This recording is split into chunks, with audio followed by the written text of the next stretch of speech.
Hi, Anjali. Hi, Amy. And today's top story is Sri Lanka. Sri Lanka's quarter-century-long civil war is in its final throes, with the militant Tamil separatist group, the Tamil Tigers, or the LTTE, almost completely defeated.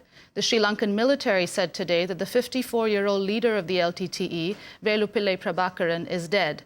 Army Commander Sarath Fonseka announced that the army had, quote, liberated the entire country by liberating the north from terrorists. On Sunday, the LTTE said it was, quote, prepared to silence its guns and admitted that the fighting had reached a, quote, bitter end. Government forces took control of the island nation's entire coastline for the first time in decades, trapping the remaining fighters in less than a square mile of land. Sri Lankan President Mahinda Rajapaksa claimed victory against the LTTE on Saturday. I'm proud to announce at this August gathering that my government, with the total commitment of our armed forces, has, in an unprecedented humanitarian operation, finally defeated the LTTE militarily. I will be going back to a country that has been totally freed from the barbaric act of the LTTE. This freedom comes after 30 long years. My government's precious and well-coordinated humanitarian operation has succeeded in rescuing almost all civilians who were being used as human shields by the LTTE. While the Sri Lankan military claims all the civilians have left the combat zone, concern continues to grow over the fate of those still trying to escape and the thousands displaced by the fighting. The United Nations says nearly 7,000 civilians were killed and over 16,000 wounded since January. Today, the European Union is expected to call for an independent inquiry into alleged human rights abuses in Sri Lanka, echoing UN Human Rights Chief Velupillai, who backed calls Friday for a probe into possible war crimes by both the government and rebel forces. This is an unidentified civilian who had just fled the war zone, speaking to reporters last week.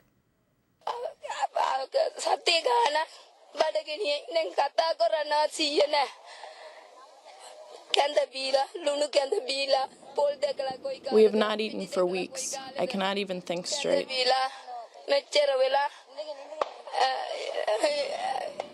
Everyone must live. Everyone must be rescued.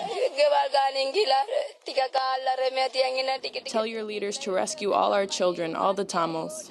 I don't care even if I lose my life. I can't carry on seeing the way children are suffering.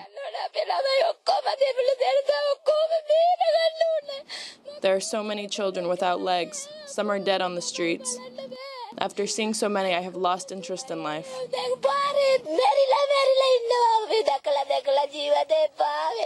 I'm joined now here in the Firehouse studio by Sri Lankan Tamil activist Ahilan Kadirgamar, a spokesperson of the Sri Lanka Democracy Forum. Welcome to Democracy Now!, Ahilan. Thank you, Anjali. Ahilan, is this the end of the LTTE after 3 decades of ruling the scene in Sri Lanka, ruling the state of Tamil politics? Very much so. I think the civil war has also come to an end. Along with that, this is very much the end of the LTTE. But of course, now the question is the future of Sri Lanka in terms of what kind of political change will be brought about. The question of minorities and, of course, the Tamil community remains. That question, that political question, precedes the LTTE. From the time of independence in 1948, there have been a number of acts of discrimination by the Sri Lankan state against the Tamil minority and other minorities. In 1956, Sinhalese was made the only official language. In the 1970s, there was perceived discrimination against the Tamil community in education. There have been a number of pacts between leaders of the Tamil community and the Sinhala community which did not succeed. So we did not have to go through this very tragic period where thousands of people died. Possibly, over 100,000 people have died in this civil war, if this had been resolved politically before that. But now there is an opportunity. It's to be seen what the Sri Lankan government will do and the president. Before we go into the future, can you talk a little bit about the history of the LTTE and of the chief of the Tamil Tigers, Velupillai Prabhakaran, who the Sri Lankan military is saying is now dead?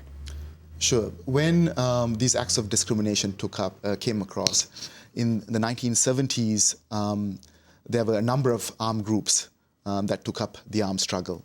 The LTTE was one of them, and Velupillai Prabhakaran was the founder of the LTTE. And following the 1983 riots, or this major program where over 2,000 Tamil civilians were killed, these militant groups mushroomed as thousands of youth joined these various militant groups. But in the mid-80s, in 1985, 1986, the LTTE decimated. They physically eliminated all the other militant groups, killing their leadership, massacring hundreds of fellow Tamil cadres, and claimed that they were the only sole representative. And Prabhakaran has always had a strategy of eliminating all other alternatives within the Tamil community. They also massacred the leadership, the parliamentary leadership, such as of the Tamil United Liberation Front in the late 80s. And they have consistently assassinated Tamil dissenters, dissident activists, and politicians to claim that they can be the only representative of the Tamil community. So the construction of a traitor has been part of the politics. And they also, to match the might of the Sri Lankan state, they also developed suicide bombing. They were one of the first forces to start suicide bombing extensively in the world. They carried out assassination of political leaders in the south, and they even brought in women and children into their forces. But they were mainly a military organization. They did not have a strong political wing, hardly a political wing at all. And the entire organization was built around the personality cult of Prabhakaran and a military structure. So in that sense, what we see now with the end of the war is, as reports claim, Prabhakaran has been killed and the LTTE's military structure has been destroyed. So in that sense, I see it as also the end of the LTTE. Now, the LTTE has styled itself as the sole representative of the Tamil people. What's your sense of the humanitarian crisis? Tens of thousands of largely Tamil civilians who were trapped in this northern area for months, withstanding shelling, fighting from both sides. Where are they now? What's their future in the new Sri Lankan state? When the war escalated over the last couple of years, and as the LTTE withdrew into this small strip of territory, they also took anywhere around 250,000 Tamil civilians into that little territory and held them more or less as hostages while the army continued to indiscriminately shell.